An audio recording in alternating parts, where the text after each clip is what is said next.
Welcome back to every naval battle in history. We're now deep in the exciting period of history where the Mediterranean is divided between a large number of contending great powers, and you never know who's going to turn up taking a swing.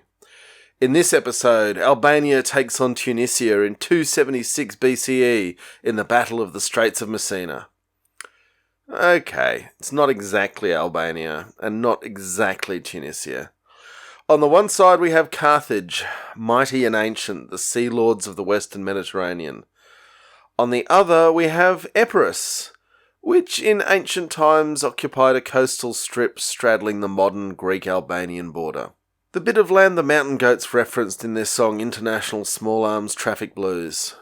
Our love is like the border between Greece and Albania, trucks loaded down with weapons, crossing over every night, moon yellow and bright. For most of its history, Epirus didn't amount to much on the world stage, but in an era where Macedonia can conquer the known world, neighbouring Epirus can dream big too. They certainly had the leader for it. Pyrrhus of Epirus is known through the millennia for Phyrric victory, bane of dyslexics through the ages, where you win the battle, but with such losses it could lose the war.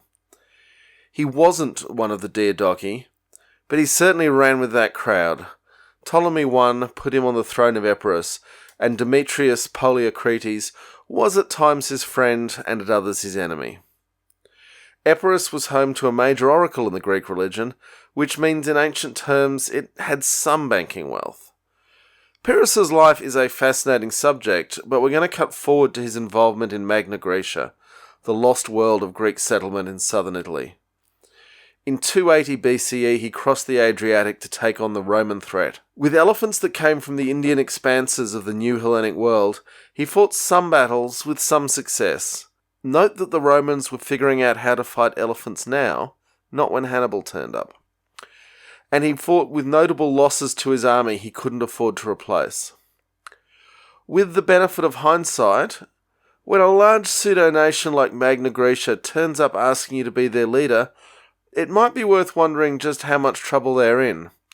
No one in Greater Greece wanted the job for themselves? What exactly was going wrong?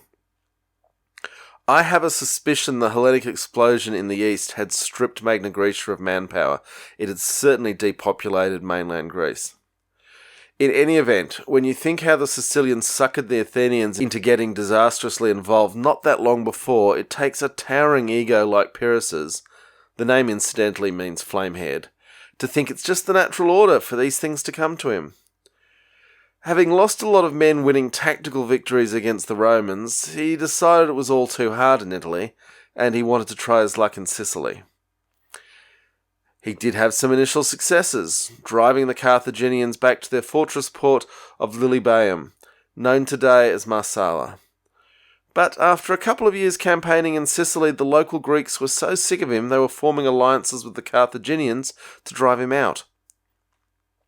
One imagines that the Carthaginians, keen merchants and employers of mercenaries themselves, took a look at Pyrrhus's oversized army in Sicily, did some quick calculations on the back of a beer coaster, and realised he was going to have to bleed the Greek cities white to pay his men, and that time was on their side. The situation in southern Italy was also getting a lot worse, with the Romans having conquered everything outside of Tarentum, modern-day Taranto. Once again, Pyrrhus packed up without achieving his strategic objectives and, well, someone set him up. The Strait of Messina, between Sicily and Naples, is very narrow. Google Street View can help us out here. And when Pyrrhus tried to cross back over it with his troop ships, the Carthaginian fleet was waiting for him. And if you were the Carthaginians, and considering he was leaving anyway, why take any losses in a fight?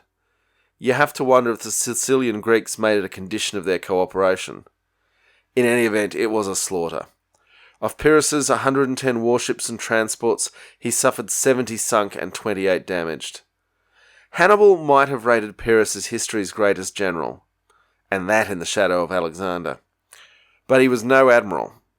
One has to suspect Hannibal's admiration had something to do with another general who had to contend with elephants and Romans. One thing is clear, Alexander the Great's successors owed a lot to keeping a keen eye on how he was going to pay his troops, and that's what led him to conquer the richest cities on earth. Epirus was hoping to conquer Carthage and Rome and then turn his attentions east. But for a general of mercenaries, he had a poor eye for where the money was to be found. You could almost argue that the slaughter in the Strait did him a favour, a lot less men needing back pay after that debacle. Sun Tzu famously wrote that, "Supreme excellence consists of breaking the enemy's resistance without fighting." On this basis, Epirus was supremely poor, winning battle after battle while losing the wars. Epirus would die in a brawl for the city of Argos, according to legend sconed by an old woman with a roof tile, and finished off by a common soldier who hacked his head off. But his aide Hero would rule Syracuse for decades, so he had some smart cookies around him. Strap in, folks. We've got lots more to cover as we take on every naval battle in history. Smash those like and subscribe buttons. You don't want to get left behind.